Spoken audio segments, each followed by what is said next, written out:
Hi guys, so here's a quick tutorial regarding the suspension animation. I've been asked how I did this, so let me show you. Well, first off, if possible you want to make sure that the suspension is lined up straight in your world space. It's also possible to do it like rotated, like the damper doesn't necessarily have to be straight, but it's a little bit easier like this for the rigging. Now what I've done is use basic cylinders like these over here and position them to the turning points, like you can see it here. This one, for example, I position it with a vertex snap to the exact center of the turning axis. And when you do this for all the turning points, like this one is for the upper control arm, and also one for the lower control arm, and upper fixing point of the damper and spring, and also all the other points, it looks like this one over here. And the nice thing with this setup is it's very easy and very quickly possible to position or create your bones exactly where you need them, and the starting point of the bone is already perfectly in the center of your mesh. For example, this one would be the bones for the upper control arm setup, or for the lower control arm looks like this one. And yeah, also the other ones, obviously this is for steering. You can see this here: upper control arm, steering, lower control arm. This bone here is weight to the lower part of the damper and the spring. And this is the opposite one. This is weight to the upper damper. I will show you in a second. Like this.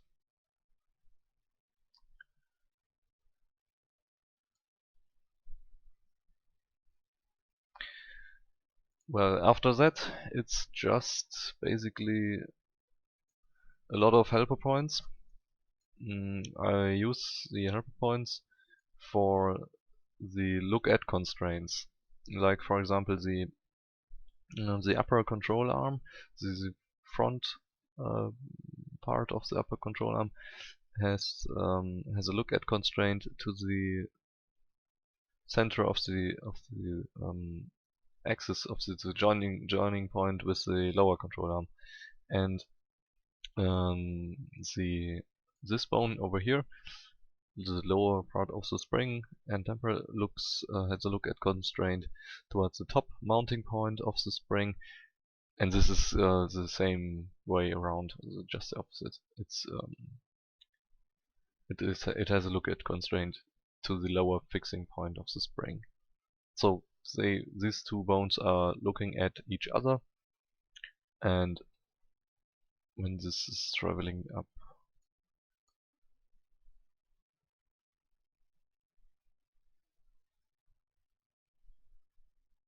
it's not matching now, because how I did this, you always have to rotate the upper control arm and lower control arm same same direction, obviously, and same amount.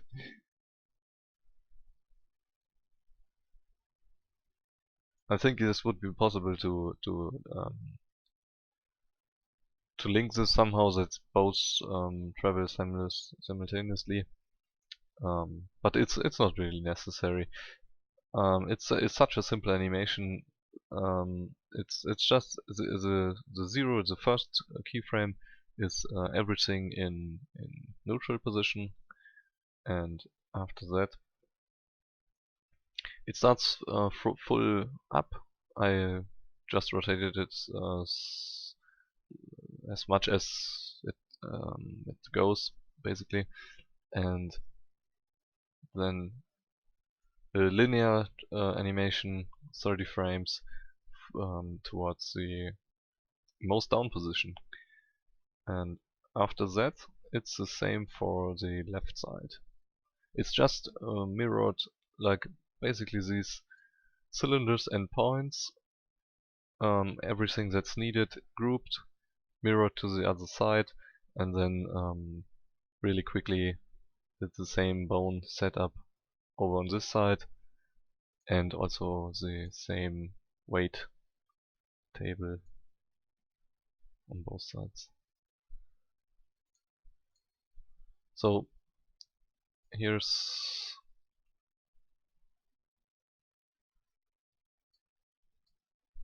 the next 30 frames. It's exactly the same length obviously as the other side, and also linear animation for the left side. The rest is steering. As you can see here, it travels from full left to full right steering. Like this is the last frame.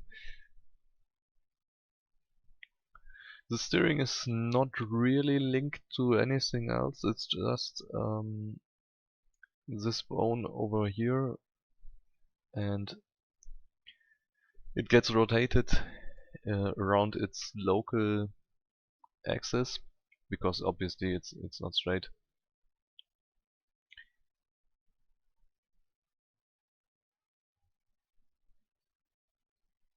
Everything else, these 2 points are just linked, and this bone is also linked to the steering bone, so that they move regarding to the rotation.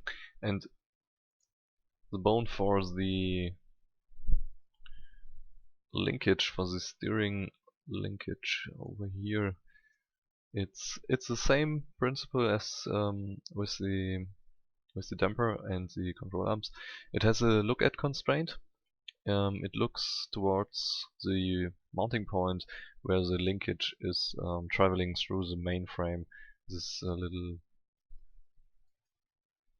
rubber thing here, as you can see.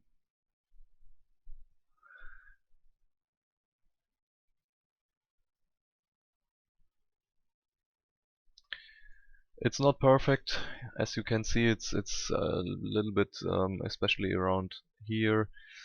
Yeah, well, not perfect, especially when these two animations get blended. They inside the engine, they are split from frame 1 to 31 for the right, and the for the left one also, and for the steering, because you can also have steering input at full left when the suspension is has traveled all the way up. So they need to be blended, but that's all inside the engine. And when this it's traveled up and you have a steering input, it's not perfect with the linkage here and here, the steering linkage. But you can't really see it in the game because you're not that close. Yeah, also there's a big wheel over here that's blocking a lot of visibility, so it's okay.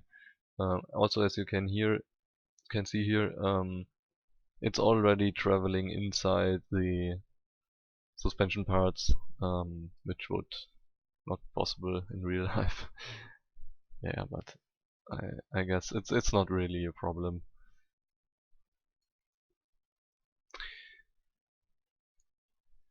Yeah. Next thing would be the weight table.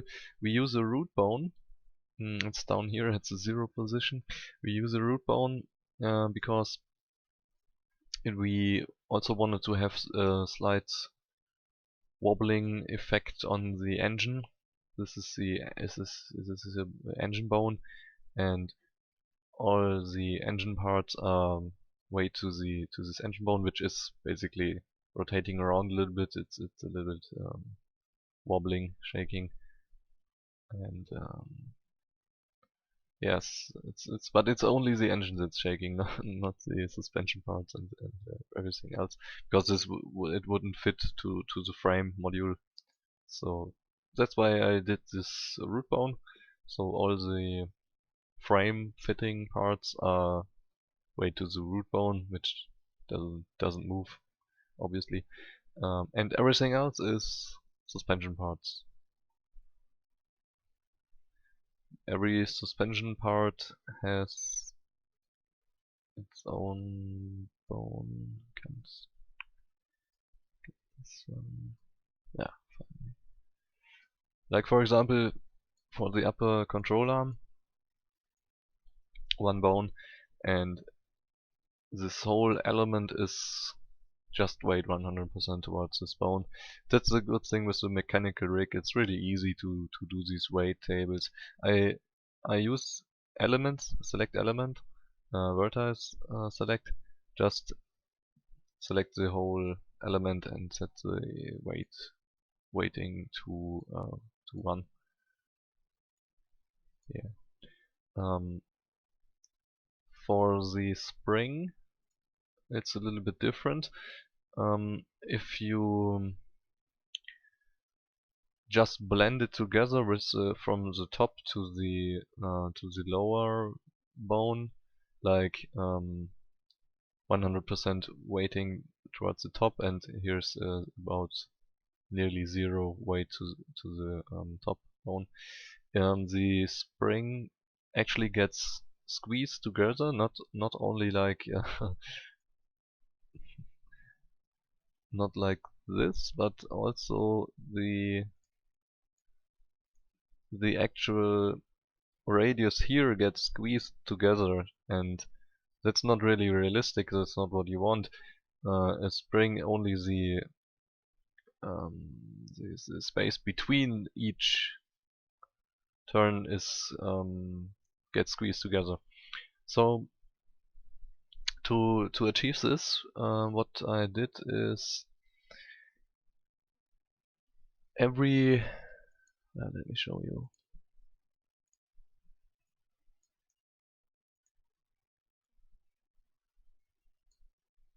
Every segment of the spring, there, as you can see, there are already segments. You need them because of the shape of the spring.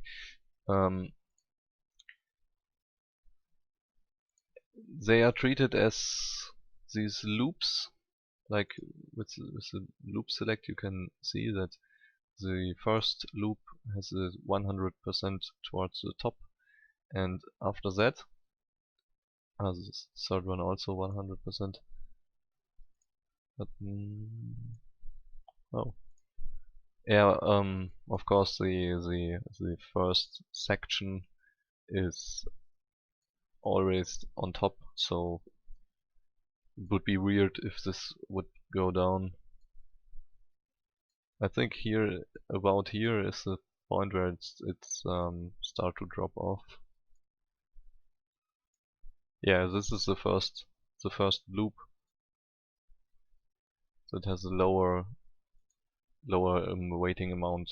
It has a 0.005 of weight from the lower fixing, from the lower bone, spring bone, and from there on it gets down to 0, obviously.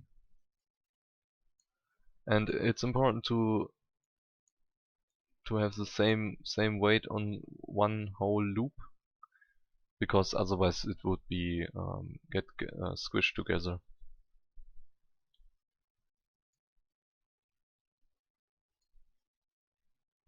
Yeah, well, that's basically it.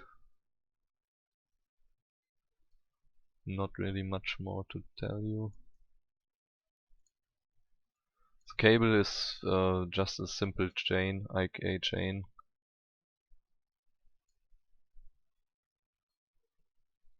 The first bone is over here and then moves along towards the inside.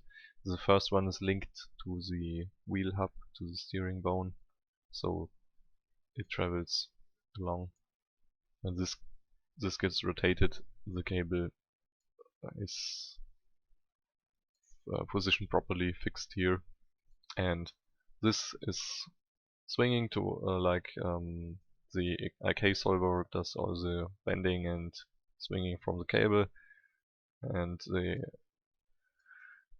the inside is a little bit difficult, it's a little bit different, because as this travels up, the suspension travels up, you can already see that it's not the same length. It gets shorter, or otherwise it needs to be, the cable needs to be a little bit longer to reach the full down position of the suspension.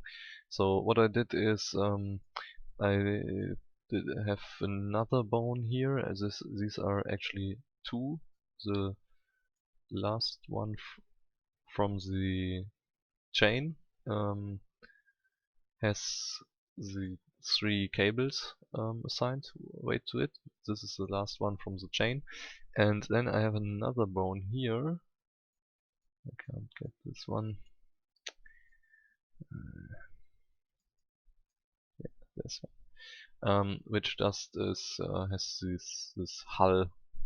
Let's call it hull. And what it does is, as this travels down,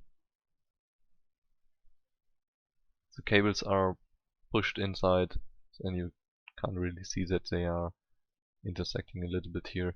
Also, it's not perfect in the like full down position. You can see that it's not really perfect, but it's close enough. Like in the games, you would only see like from this distance max, so not really visible. Also, these are, as this is all black, there's a lot of ambient occlusion here, shadow, not really visible, and yeah, this is as close as is possible to do, I think. At least with this setup. Maybe some of you have a better way to do this, or better setup. I don't know. Yeah, one more thing that I forgot to mention. We use this helper point over here. This also gets exported together with the mesh and all the bones. It gets exported, and it has a naming convention. This gets recognized within the engine, and the wheel, which is a dynamic object, it gets placed automatically to this position. The wheel pivot gets positioned to the exact position of this helper point, because it's not straight. As you can see, the wheel hub is it's not straight, and with a positioning like this, the wheel always perfectly fits to the hub and is not wobbling around. We have to do this because we want to lose wheels on damage, on body contact. We think it's a nice feature, a cool feature. Yeah, but every wheel needs this helper position point. Yeah, that's about everything. Hope you enjoyed it. If you have any questions, feel free to ask. Yeah, thanks for watching.